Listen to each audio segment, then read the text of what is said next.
So with the quarantine and all this that's been going on, what are a few things that you're looking forward to once things get a little bit normal? Like I have 3 things that I'm looking forward to. Give me a couple things that you're looking forward to once we can get back to a little bit of normalcy. What are you looking forward to?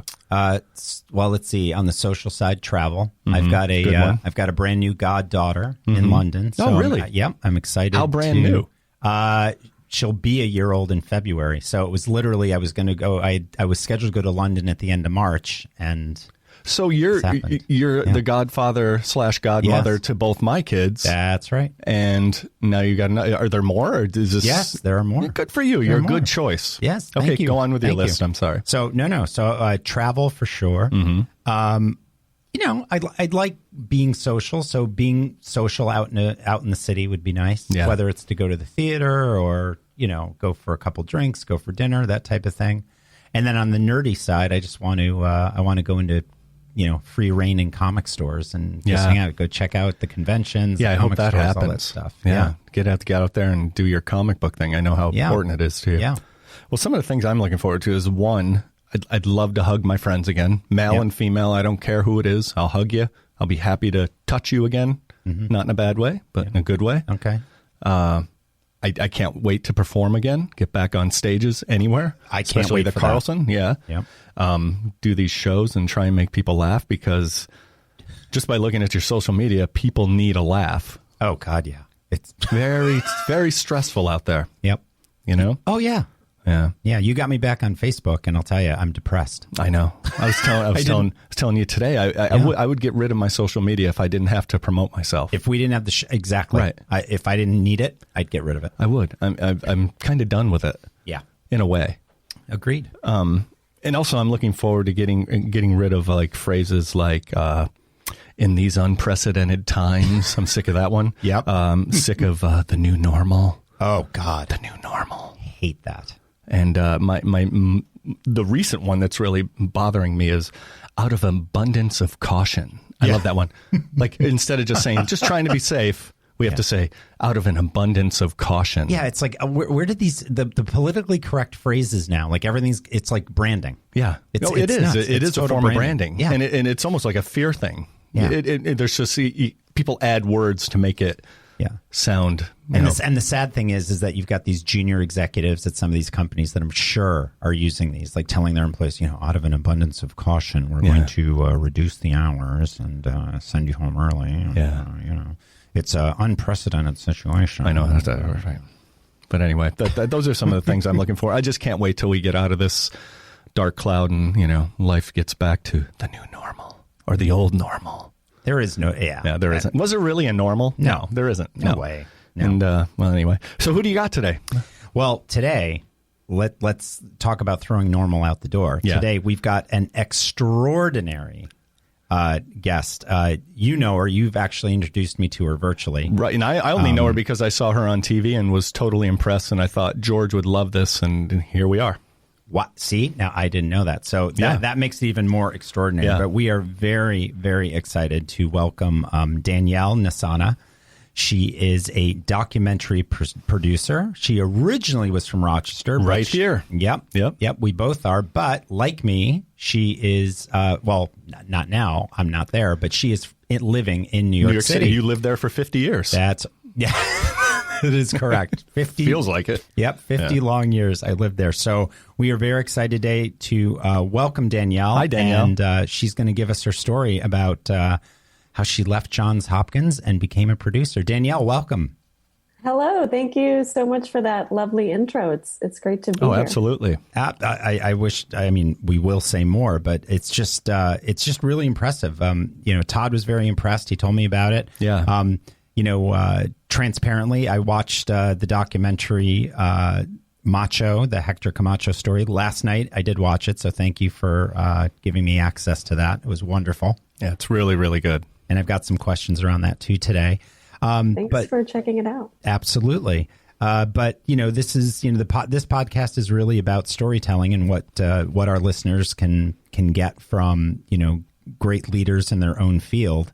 And you definitely fall under that category. So we can start your story wherever you like. I love the fact that you were at Johns Hopkins and let's start there. Let's start at Johns Hopkins graduation and take us from there. Yeah, and fill in anything else beforehand along the way. Please. That's great. Yeah, I mean, well, obviously, the first thing you think of when you hear Johns Hopkins, you think of, what a great film school. My sister-in-law went to med school there. So immediately, Yeah, I mean, it's definitely known for the med school, but they actually do have a fantastic growing film program and a great writing program. And so originally, honestly, I just applied because I knew it was in a city. It was in Baltimore. I wanted to go to school in a city. I knew they had a great writing program and they had a film program. So I figured, let me try and see. And so I went there and it was great. I graduated and I moved straight to Brooklyn. And it was basically between New York and LA, and I had done some internships out in LA. I actually worked at America's Funniest Home Videos for a summer. Oh my God. So, but I had never lived in New York City before, even though I'm from upstate New York. I'd only visited a couple times. And so I figured, let me see what it's like. I feel like your 20s is the time to experience living in New York. Oh, yeah. And so I actually got a job working in corporate video production, which is not what I anticipated. I was working basically in like a video marketing department of an art auction house. And it was really interesting because I knew nothing about that world. I had never really studied art history, but I have to say I didn't really enjoy it because it was more of like a corporate job. It wasn't, it was video production, but it was more videos with a marketing purpose. Yeah.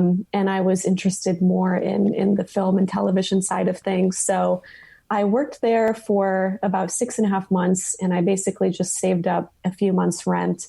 And then as soon as I had a few months in my bank account, I decided to leave that job and just try to freelance.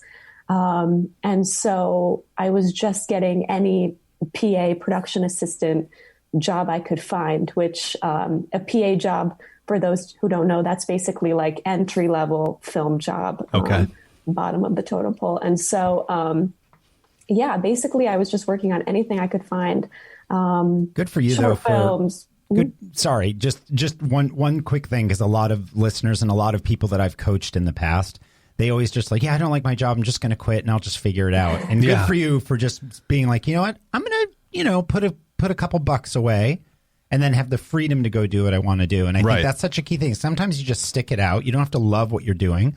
And if you know you want to leave, you prepare. So anyway, Danielle, I didn't mean to ruin your train of thought, but thank you for that. Please continue. Oh, sure. Yeah. Basically, the dilemma I was facing was I wanted to do freelance production jobs, but I was telling people, I'm only available on weekends. Mm-hmm. And they were like, well, you need to be available whenever if you want to just jump on to a set.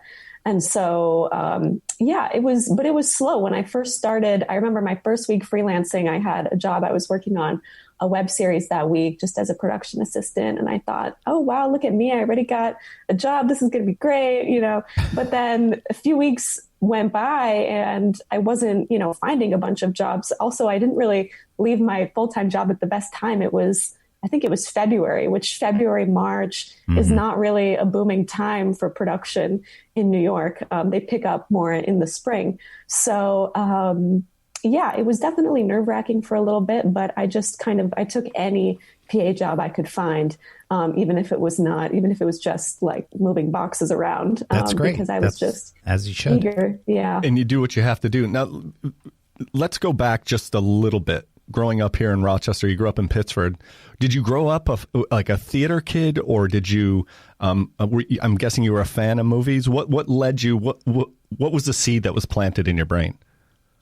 Yeah, to be honest, I feel like I was not at all the theater kid. I was more. I was on the Science Olympiad team. Oh. I interned at Strong Memorial Hospital. I had an internship in a virology lab. I was more like science oriented, I guess I would say.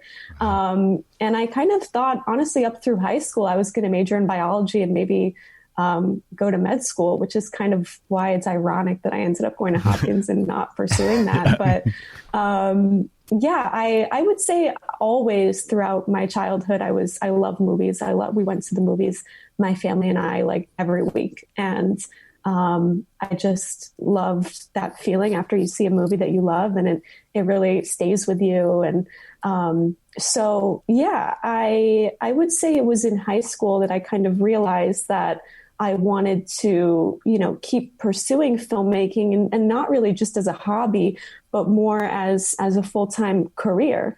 But I didn't really know anyone who had done that. Obviously in Rochester, it's not like growing up in LA where a lot of people working in the industry. Mm-hmm. But I did get an internship the summer before my senior year of high school, basically working on like car commercials in Rochester. Oh, wow. Which was my first experience working on a set. And of course, it was just. Did you do any for who's that wacky guy? Facilo Kia. No. Yeah. Did you do those? It wasn't those. It was a little more. It was high production quality. Oh, okay, yeah. Sorry, I didn't mean to insult you. That's as soon as I hear car commercials in Rochester, I think about that guy. Yeah. So I loved it. I was basically just doing the slate. Okay. I've always wanted to do that on set. Yeah. I learned how to coil cables, which is actually like the most important job you should ever learn on your first on-set experience. Mm-hmm. That's amazing. But yeah, so from there I was like, you know what? This is what I want to pursue. I'm going to go for it. I don't think I'll be happy if I pursue anything else. And so, yeah, that basically led to me majoring in writing and film.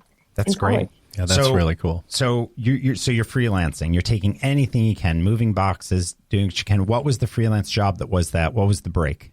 What was your that big break? Yeah, it was a lot of short-term things here and there. I then got a more steady job as a production coordinator. So that was like one step up, working on a digital fitness show. So basically just personal trainers leading workouts. Oh, wow. Well, that's huge now. That's big now. Yeah, it's grown a lot. You're ahead of your time during the pandemic.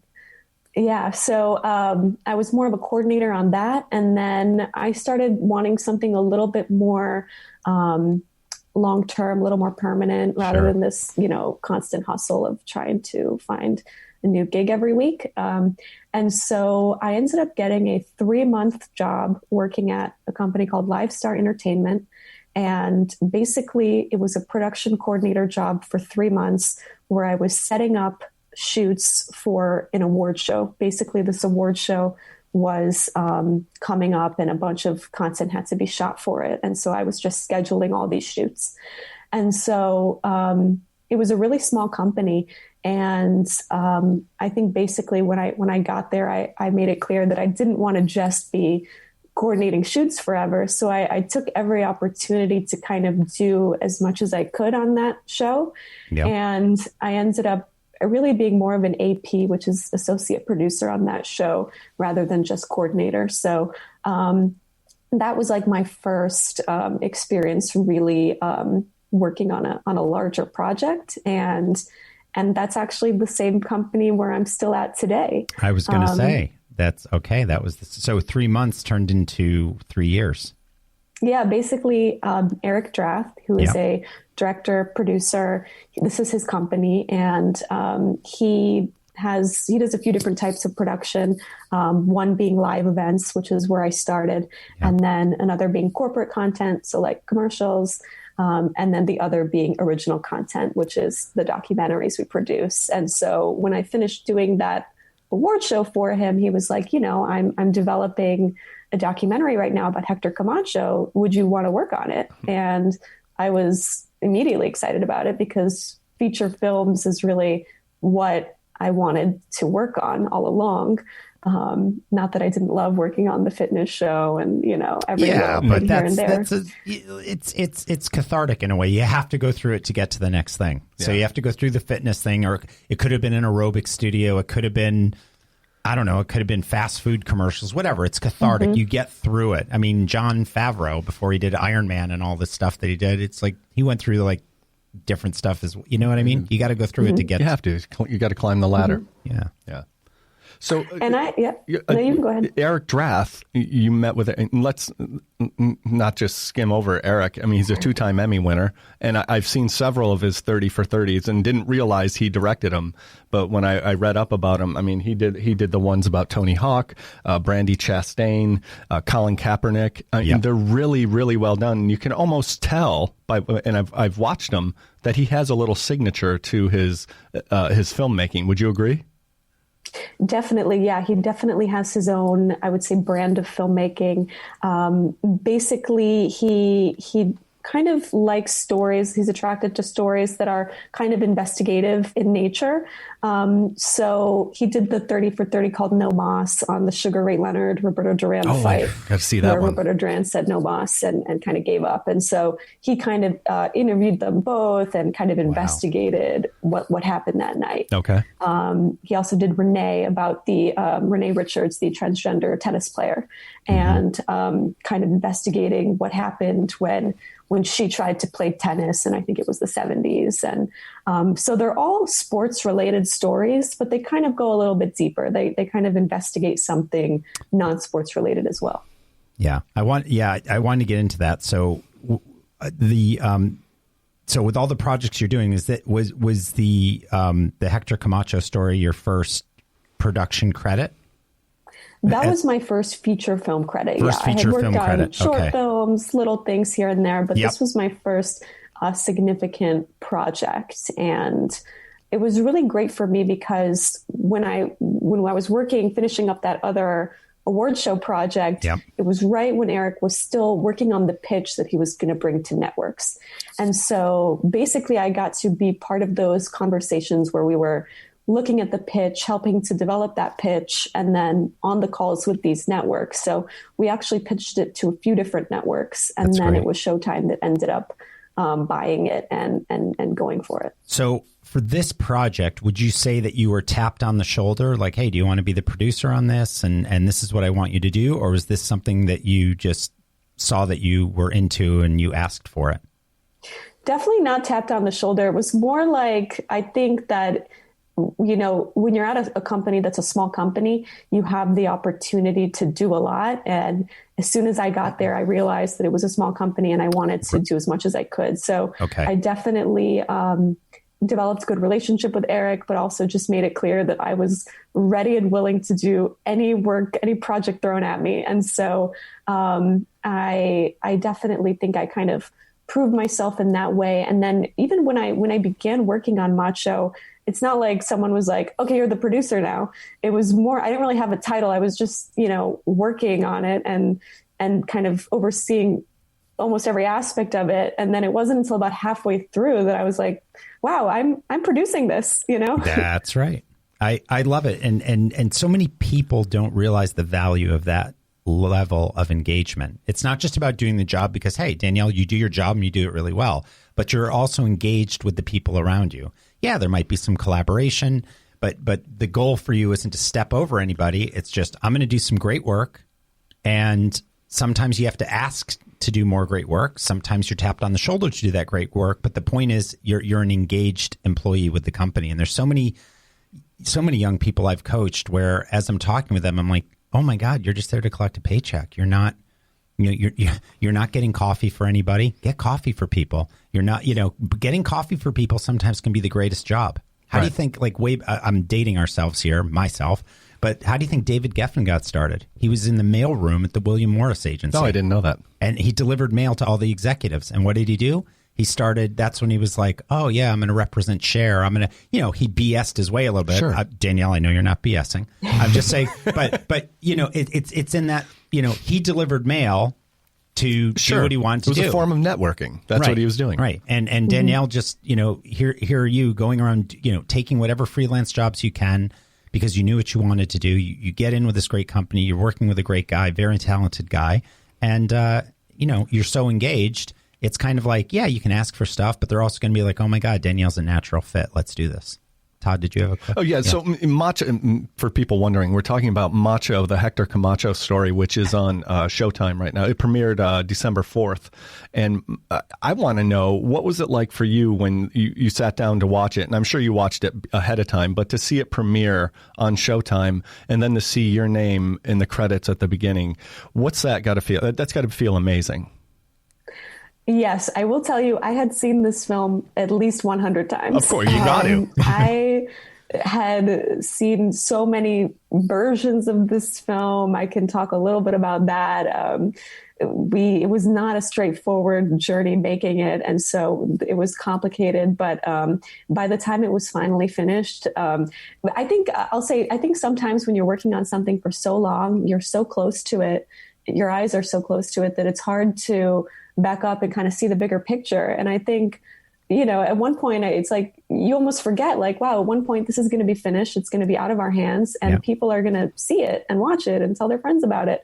And so finally, when that moment came, it was amazing, very exciting. And I have to say, I think probably the best part has been just going on Twitter and seeing people saying they enjoyed it and tagging their friends. And, for me, that's like, the ultimate, the best feeling, because, I can make a movie that I love and just save it on my hard drive, but it's about what other people think of it. And it's an amazing documentary. And, and for people who, I don't like boxing, it's not for me. It's not just a boxing story. It's also about his mom's journey of raising these kids in Spanish Harlem and then trying to control Hector, who was more than a handful.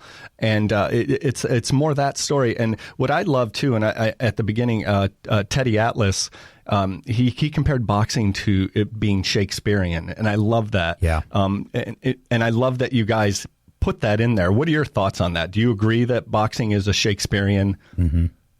100%. I think boxing has so many incredible stories, a lot of great stories, a lot of sad stories. And there's something inherently, I think, cinematic about boxing. There's been so many films about boxing, and I think there's a reason for that. There's a lot of incredible characters in boxing and an incredible story. So, yeah, definitely. Yeah. No, absolutely. And so the response has been great. And one thing I think for both Todd and I with this, and what struck me about it when Todd first mentioned it to me, it's like this was like in boxing's heyday. Yeah. So even though I was a lot younger and I didn't follow boxing necessarily, I always knew about Macho Camacho because my mom actually called me that a few times. When I was trying to be when I was like being a tough guy with the brother, or I wasn't going to I go, no, Mom, I'm not doing that. She goes, oh, okay, Macho Camacho, you're going to be a tough guy now, huh? Yeah. So she would say, so you know what I mean? It was one of those, it was boxing's heyday, and Todd and I are, historic, I don't know what you would call it. We just know a lot of useless information. We do. And when I heard that, I was like, oh my God, Macho Camacho, I want to watch that. And it was such an event back then. I mean, he boxed? Oh yeah. It was such an event. It was like the thing. Celebrities would go there and you'd be in Atlantic City or Las Vegas, and it was like concerts. They could fill his robes and everything. Like the costumes is completely different, but yes. But he was just such a combination of like they said, like Muhammad Ali. It's almost like Muhammad Ali meets Liberace with this guy, with the way he dressed and came out. And for sure. It was always a show. And it was an exciting time for boxing. Like you said, it was the early to mid 80s. Am I right? Early 80s. Yeah. Early 80s. Yep. It was very, very cool. And it was really interesting to see how this is done. Yep. And I'm curious, Danielle, what were your thoughts around, because the big thing with Macho, unfortunately, was that he was battling addiction. And the one thing I saw in the film is that as he's battling this addiction, he gains another addiction because he loved the attention he never got as a child. I mean, he got some from, yes, his mom adored him. She loved him. But he didn't grow up having a father. And then, he got married very young. He had a child very young. So I think in addition to his drug addiction, he was battling this other addiction of fame, really. And I think a lot of people battle that, especially when you grow up the way he did. So I'm just curious your thoughts around that. Definitely, yeah. I mean, from the very beginning, we saw this, like you said, Todd, not really as a boxing film, but more as a character study of this guy who happens to be a boxer. And I think, definitely with a lot of people who rise to fame very quickly, like him, the addiction becomes an issue. But I think I will also say that that whole persona that he had, of like, he loved being in front of the camera and all that, that was really his true, authentic self. I think he was never acting. He was never putting on a show because the camera was on him.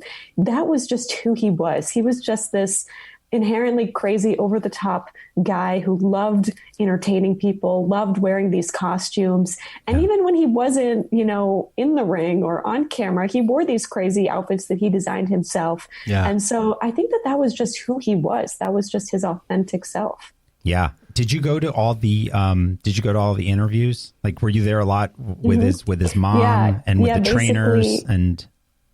Eric would conduct, as the director, he would conduct most of the interviews. At the very end, I would sometimes ask a question or two. But yeah, it was just amazing to be there and listen to what they had to say. There's so much that's not in the film. And I will actually say that I alluded to it earlier. This film was hard because we ended up changing it halfway through. Okay. We had a completely different film, really. That was much more about the investigation into his murder, because when we originally sought out, we were like, okay, he's an amazing guy. We want to tell his story, but what's the status of the case? That's right. And we traveled down to Puerto Rico many times, and we went to police stations, interviewed police officers, interviewed so many people connected to this crime. But ultimately, and we say this in the film, what it's really leads to is the guy who was in the car with him, his friend who was shot alongside him. Camacho was in the passenger seat. His friend was driving. He was really the target, most likely. Yeah. Macho was more the collateral damage. We had, a whole deep dive into all these characters of, who were involved, but we kind of started making a left turn down this path where we were talking all about his friend's ex-wife and his friend's friend. And it was no longer about Camacho. And even though that was entertaining, for sure, people love, I think, true crime stories. And it was definitely, interesting. It wasn't Hector Camacho's story. And we thought, people are going to watch this movie because they love Hector Camacho. That's right. And if we go too deep into this investigation that does not even really involve Camacho, that's kind of doing a disservice to Camacho's legacy. And so we dialed all that back and we focused more about his life, his career, personal life. And then we get into the investigation at the end. Which is kind of shorter. Shakespearean, right? That's the tragedy at the end. The tragedy. The tragedy at the end. And he was collateral damage. He wasn't the focus of it, which is... So when you guys show up, and this is a little, I guess, more behind the scenes, when you guys show up in Puerto Rico with a film crew and you start nosing around and asking questions to the police or the FBI, are you getting a lot of pushback on it? Or are they like, no, we can't talk to you? Or was that fairly easy? Definitely. Yeah, you're not immediately welcomed in. But we actually went down a few times with Maria Camacho and with Hector Camacho Jr., his son, and his mom. So, when they were with us, we definitely had a little more luck getting in there and speaking with officers who were currently in charge of the case. But I definitely think that us coming in with cameras and shining a light on it after, it's now been 8 years, but at the time it was after 7 years, I think that it did play a role, because as early as September of 2019, the case was transferred from the local precinct to the San Juan police headquarters, and a new detective began working on it. So we don't know for sure, but we feel like the pressure that we were putting in 2019 while filming perhaps led to the case being transferred. Yeah, that's usually the case when you're really deliberate about it and kind of unrelenting, for lack of a better word. It usually sparks something. One last question on the film, and then I want to ask about another documentary you did. And this one is just centered around the mother. There seems to be a lot more depth to her. Was there anything outside of filming that you saw that you can share about her? There's definitely more depth to her. we've been saying, if you want to see the person who most closely embodies Hector Camacho on this earth right now, go talk to Maria Camacho. I had a feeling. Because they're like so similar. Yeah. She just has this infectious energy and spirit about her. And what I think one of the hardest scenes to cut was we shot a scene with her at her house in Puerto Rico. There's actually a part in the very beginning of the film where she says, "Mommy, I'm going to buy you a house one day." Yep. And he does that after he wins his first championship and gets his first big paycheck. He bought her a house in Puerto Rico. And so we went to that house with her. And it's just a very, quiet, simple scene of her walking around, and she opens the closet and sees his jacket still in there. And she sits in the chair that he used to love to sit in. And it's just, I think, this really beautiful scene of her, she hadn't been at this house in a long time, just walking around and seeing, memories of her past and memories of her son. And ultimately it had to get cut because we were trying to keep the film right around 90 minutes. Yeah. Well, you could have gone so much longer, I bet. Especially with footage on Maria. Was it hard to get Maria on board, or was she all for it? No, she was right away interested in really with the documentary. It all comes down to the personal relationship there. And Eric, actually, before he was a filmmaker, was a boxing agent. He represented fighters all over the world. And so he knew Hector Camacho Jr. He knew the family, and that's how they really let us in. I don't think anyone can just go knocking and they let you in. Yeah. No, that's great. So if you don't mind, I just want to ask a little bit, because I think this is something that'll resonate with listeners, and it feels very appropriate, especially with what's happened over the last 3 or 4 years. I know where you're going.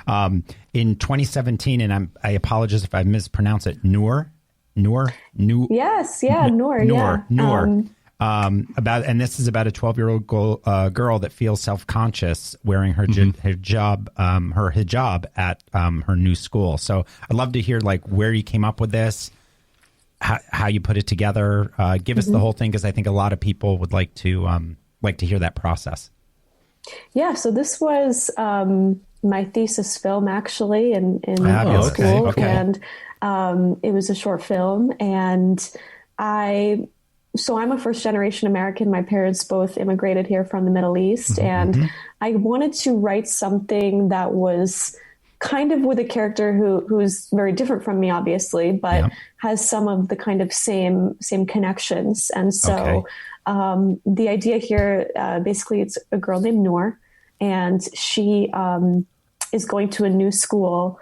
And she wears a hijab, and at the new school, she feels uncomfortable wearing it. People make her, feel uncomfortable about that. And so it's not a story that I could obviously firsthand relate to, but it is the idea of a first-generation American who's born here. She's totally American, but yet she still kind of feels like an outsider with her American friends. So that was the main genesis of the idea. And then I got a grant from the Salzance Innovation Fund, which is an organization in Baltimore that supports filmmaking efforts in Baltimore. And so the whole point is they try to give grants to filmmakers who are going to kind of give back to the filmmaking community in Baltimore. And so I was all shot in Baltimore with a local crew. Fantastic. And we shot in a school there. We got a bunch of students to be extras. And that was actually a fun but complicated process, because I was really doing everything. I mean, when you're in school, you don't have anyone, you can't really hire people to do anything. So you're doing everything. Did you see, can people see this online, or is this not available online? It is. Yeah. I actually recently put it on Amazon Prime. So it is available to rent. Yeah. So Danielle, what's in the future? What kind of projects you got going now? What can people expect from you? So I am working on another documentary now about basketball legend, former Knicks player Dick Barnett. Okay. He was on the Knicks championship teams in 1970 and 73. And the film is actually about his journey to get his college basketball team inducted into the Basketball Hall of Fame. And you might question, wait a minute, this is a guy whose jersey is hanging in Madison Square Garden. He was a Knicks on these Knicks championship teams, yet he's determined to get his college team recognized. And that's because They were the first college team in the late 50s to win 3 consecutive national championships. But they were an all-black team, and this was the late 50s. America was still segregated, and so they were completely overlooked at the time, not recognized for the achievement, and they were never inducted into the Basketball Hall of Fame. And so Eric began following Dick Barnett in 2011 and documenting his quest, we're calling it, to get the team finally recognized all these years later. And then I don't think it's a spoiler for me to say that in 2019, they were finally inducted. So we basically followed him all these years, and he's elderly now. He's like in his mid to late 80s. And yet he never gave up this mission that he had. So it's really, I think, an inspiring story about perseverance, determination, and just trying to make sure this wrong was fixed and that, the team was recognized where they belong. Does this one have to be shopped around now, or is already been picked up by a network?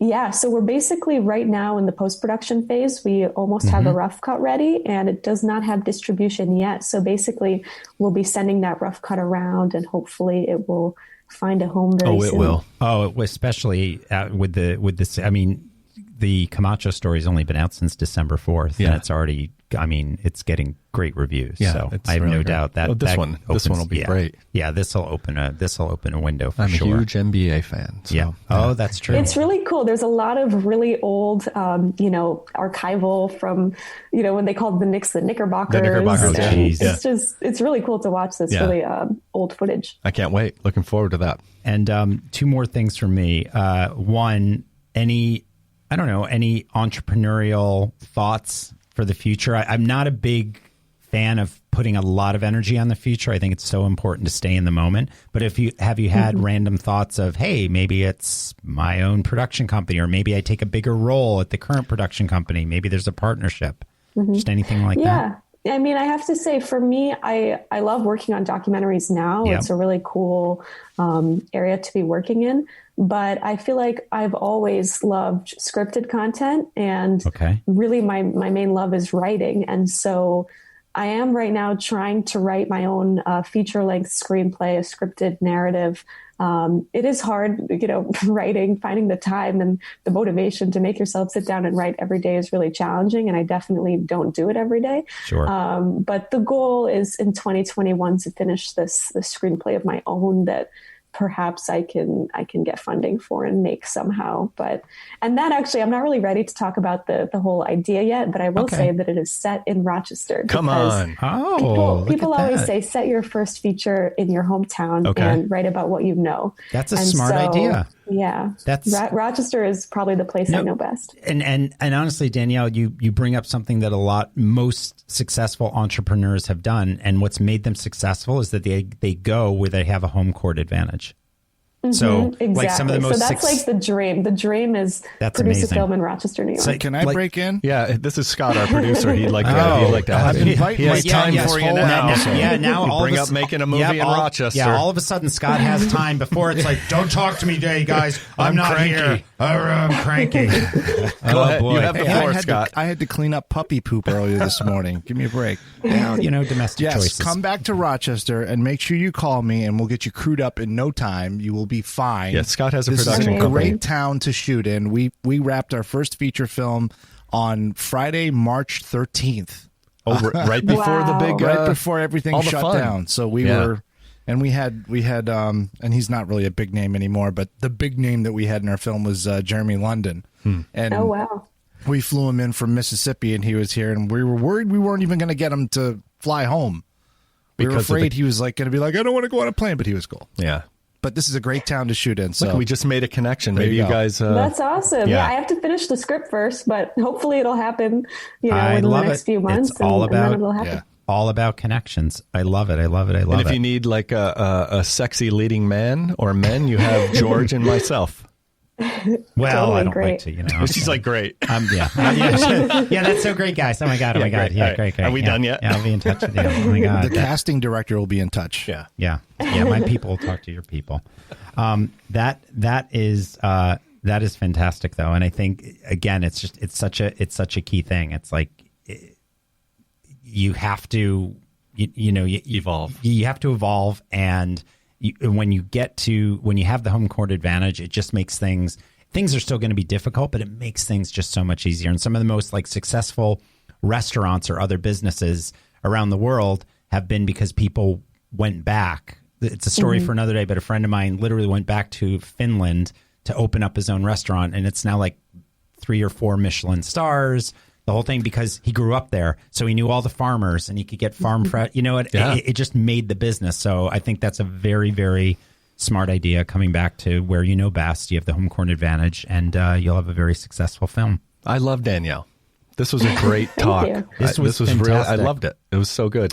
So, and will you definitely, when you come back, if you do come back sometime soon, reach out. We want to get in. We would love to meet you in person. So yeah, thank you. It'd be great to meet you in person. I'm so honored to be here. I'm a big fan of your show now. Oh, thank you. Listening. Thank you very much. And talk more about the features you're working on. So the feature that we talked about today is Macho, the Hector Camacho Story. Funny little thing that I talked to Todd about this morning. What? When you Google Macho, oh yeah, make sure you Google Macho, the Hector, and then the rest of it will come up. If you just Google Macho, yeah, be careful. Just be careful. Oh, no. Oh no, is right. Just like if right, if you were to, if you ever Googled Dick's Sporting Goods and just put in Dick's, be careful.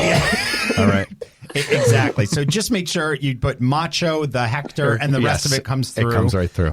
It's currently on Showtime, so you can watch it directly on Showtime, or you can watch it through Hulu via Showtime. Oh, you can. Okay. If you get a Showtime subscription. Cool. Same with Amazon Prime. And Amazon Prime. Great. Thank you very much. So you've got Hulu, Showtime, Amazon Prime, Macho, the Hector Camacho Story, and we've been chatting with Danielle Nassana. Danielle, thank you. Thank you, Danielle. Thank you for calling in from New York City. We hear you're going to get some big snow in a day or so. That.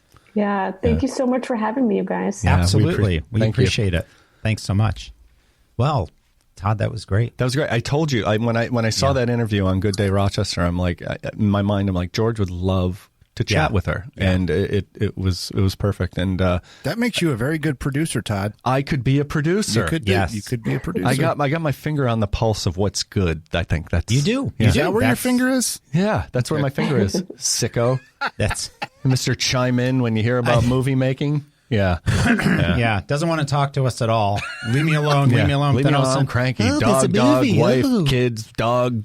And then, oh, hey. There's a movie. Come on, Brian. Let's talk about it. Yeah. But it was a great interview. I loved it. Yeah, it was great. And just some key things out there. Hopefully everybody picked up on this, but it's so key. You've got to develop great relationships. Yeah. If you like the industry you're in, you might not like the company you're with, but if you appreciate the industry you're in and you're passionate about it, make the best of it. Yeah. And that's what Danielle did. She said she took whatever job she had to do. She would move boxes, get coffee, do whatever she had to do. Coil cables. Right. But she built relationships. Yep. So important. Yep. She took advantage of all the opportunities these freelance jobs had. And that's what landed her at her current job and got her into deeper into this documentary and brought her on as a producer. I'm looking forward to the next one. I can't wait. Yep. And what I really appreciate about Danielle's story is learning from the ground up. Yep. You've got to start somewhere, and there's no shortcut. Right. I don't care. Anytime I've heard of a shortcut or somebody get all of a sudden is like, oh my God, I got it. It's like some scandal or they embezzled money or they slept with somebody. Right. Yeah. They didn't know how to handle it. Right. In a way, it's like with poor Hector Camacho. It's like he made money so fast and he was spending it as much as he was getting it. Yep. And he just got caught up in so much stuff. He sure did. But he also, he worked his way up, but he was successful really, really, really fast. And so what I appreciate that is you learn from the ground up. And if you take anything away from today, from Danielle's story, it's like, take those opportunities, engage, and learn from the ground up. Network. It might take a little longer, but let me tell you, it pays off long term. So I can't wait to talk to her again. Good job, producer. Appreciate that. I did my best. Yep. Say goodbye, George. Goodbye, George.